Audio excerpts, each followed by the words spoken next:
안녕하십니까? 네, 인문학살롱 유혜선입니다. 여러분 지난 한 주 잘 지내셨나요? 요즘 많이 우울하시죠? 코로나가 다시 우리 일상을 가두어 버릴 것 같습니다. 요즘 대선 전국이잖아요. 뉴스들을 보면은 뭐 계속 코로나와 이런 대선에 대한 이야기를 하고 있는데요. 근데 요즘은 대선 후보 김건희 여사에 대한 그런 뉴스가 많이 들어오더라고요. 근데 저 뉴스를 볼 때마다 정말 안타깝게도 한 여자의 삶이 이렇게 낱낱이 발가 벗겨져도 되는 건가? 그죠?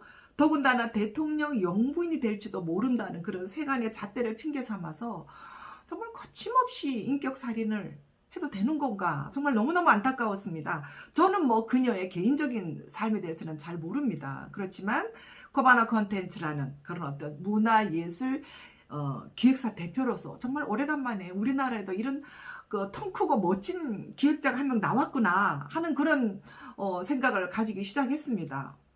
근데 이제 뭐 그녀의 삶을 보면 참 우리 일반인들하고는 다르게 굉장히 도전적이고 진취적인 나름대로 야망을 가지고 살아왔구나 하는 것을 뭐 느끼게 합니다.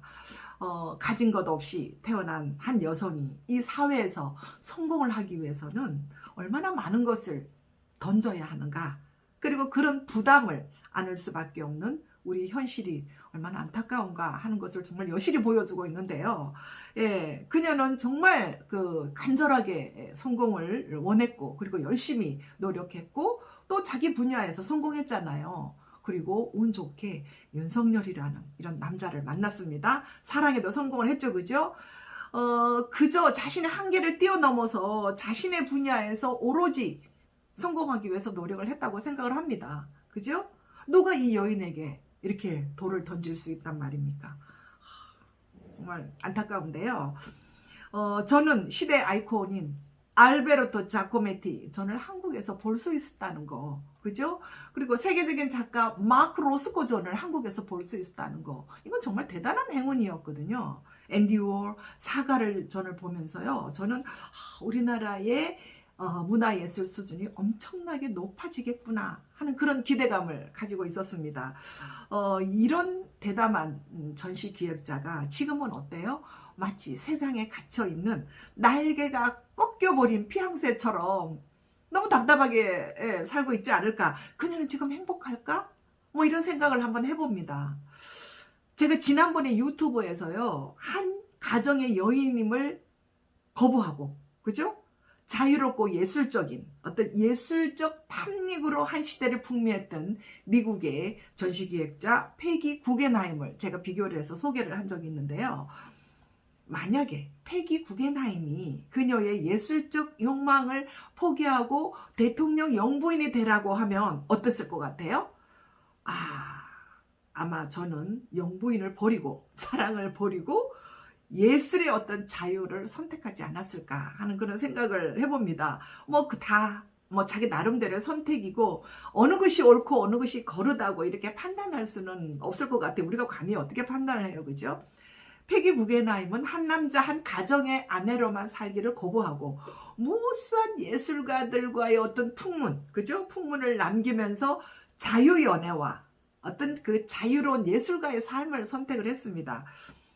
여기 이제 보시면 알겠지만 그녀 예술가, 잭슨 폴로, 그 다음에 마르셀 듀샹, 우리가 잘 알고 있는 몬드리안, 뭐 그녀 친구들이 이렇게 있잖아요, 그죠? 예. 또 미술 중독자로서 어떤 아트 컬렉션, 이런 어떤 그녀의 어떤 그 예술에 대한 야망이 없었다면 오늘날 나치에서 무너지는 그런 유럽의 미술을 미국 중심으로 이렇게 가지고 와서 이렇게 현대 미술을 이렇게 세울 수 있었을까? 아마 그녀가 아니었다면, 그죠? 오늘날 이렇게 대담한 현대 미술이 탄생하지 못했을 것이다. 잭슨 폴록이라는 위대한 현대 미술가는 없었을 것이다. 라고 이제 이렇게 생각을 해봅니다. 김건희 여사는 대통령 부인이 된다는 그런 야망을 꿈꾸지 않았을지는 몰라도 윤석열 같은 멋진 남자를 저는 사랑으로 선택을 했을 것이라고 저는 생각합니다.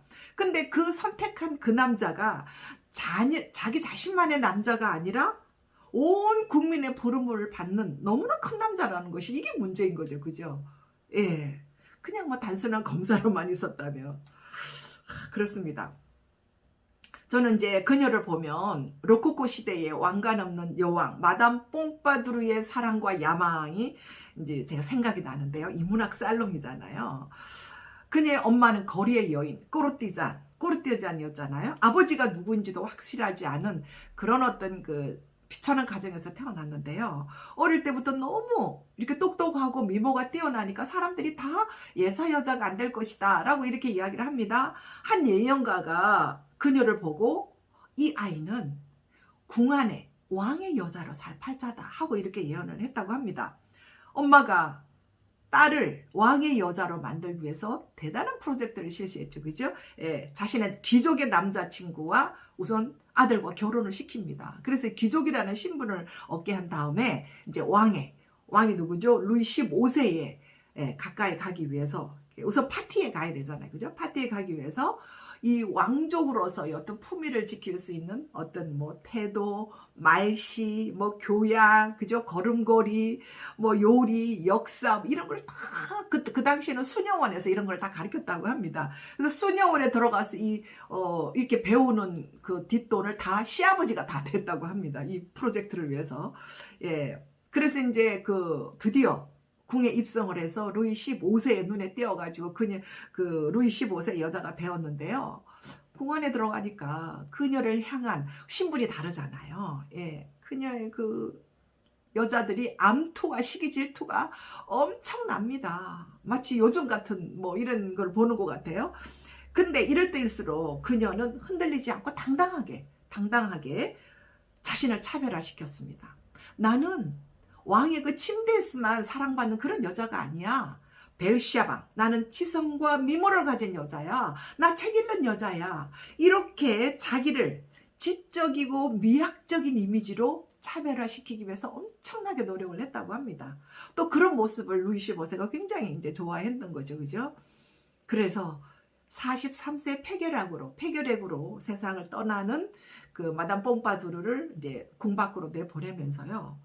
예, 루이 15세가 나의 여인은 오로지 당신뿐이었어 라고 말할 정도로 짧은 생이었지만 완벽한 사랑의 승리를 한 그런 삶을 살았죠. 그죠? 근데 역사적으로 볼 때는요, 프랑스 왕권을 이렇게 무너뜨린 타락한 여자다라는 악평을 일부 받기도 했습니다. 그럼에도 불구하고 오늘날 우리가 마담 뽕파두르의 삶을 기억하는 이유는 자신의 그 태생적 한계를 극복하기 위해서 자기개발, 지적이고 미학적인 이런 이미지를 위해서 엄청나게 노력을 했고요. 한 남자를 위해서. 거기에 대한 사랑의 승리잖아요. 그 다음에 그녀의 어떤 예술과 인문학에 대한 사랑이 오늘날 프랑스의 유럽 문화, 그죠? 로코코 시대 문화를 꽃피우는데 엄청난 기여를 했다는 것입니다. 그 다음에 우리가 그녀를 인정할 수밖에 없는 이유는 볼테르와 같은 가난한 사상과 예술가들을 이렇게 엄청나게 지원을 해서 백과사전을 집필해서요. 그죠? 그 당시에 지식은 귀족들의 전유물이었습니다. 근데 백과사전을 통해서 여성과 시민들을 읽게 해서 일깨우게 한 거죠. 그래서 이제 시민혁명이 일어날지도 모르는데요. 이런 시대사적인 인물이라는 점에서 우리는 알고 있잖아요. 그래서 그녀의 어떤 부정적인 약간 루머에도 불구하고 역사는 그녀를 대단한 역사적인 인물로 이렇게 평가를 하고 있다는 것입니다. 그죠? 대한민국은 지금 정치 지도자 윤석열이라는 사람을 원하고 있습니다. 패기 구겐하임은 대통령 영부인도 아니고, 그죠? 윤석열이라는 남자는 뽕파두르 부인의 그 남자 루이 15세처럼 그렇게 나약하고 무능한 남자가 아니라는 것입니다. 그죠? 김건희 여사가 비록 영부인을 선택하지 않았지만 그녀의 사랑이 윤석열이라는 남자를 선택했다면, 그죠? 대한민국의 새로운 정치를 위해서 그가 흔들리지 않도록, 그죠? 대한민국을 잘 지킬 수 있도록 그 남자를 좀, 윤석열이라는 남자를 옆에서 잘 지켜주기만을 우리 국민들은 바라고 싶을 뿐입니다. 그래서요, 좀 더 당당하게 세상 밖으로 나와서, 그죠? 윤석열 대통령의 옆자리를 좀 당당하게 지켜주면 어떨까 하는 그런 바람을 가져봅니다. 윤석열 대통령 옆자리에 선 김건희 여사는요, 만약에 이제 영부인이 된다면 국내의 이런 어떤 그 평가보다는 아마 해외의 시선들은 엄청나게 다르리라고 생각합니다. 그녀가 가지고 있는 미모와 또 어떤 예술과 인문학에 대한 어떤 그 내공, 이런 어떤 지적 활동 이런 거에서 엄청나게 나는 주목을 받을 것이라고 생각합니다. 그래서 한국의 제키, 미셸 오바마를 능가하는 인기를 누리지 않을까, 뭐 저는 뭐 이렇게 생각을 해봅니다만은 지금 이 어려움을 좀 잘 극복할 수 있기를 이렇게 바라면서 5년 뒤에 영부인이라는 공익 근무를 잘 마치고 그 다음에 다시 우리 국민들을 행복하게 해주는 멋진 예술 기획자로 돌아올 수 있기를 저희들은 손꼽아 기다립니다. 네, 힘내십시오. 인문학 사랑은 건희 사랑입니다.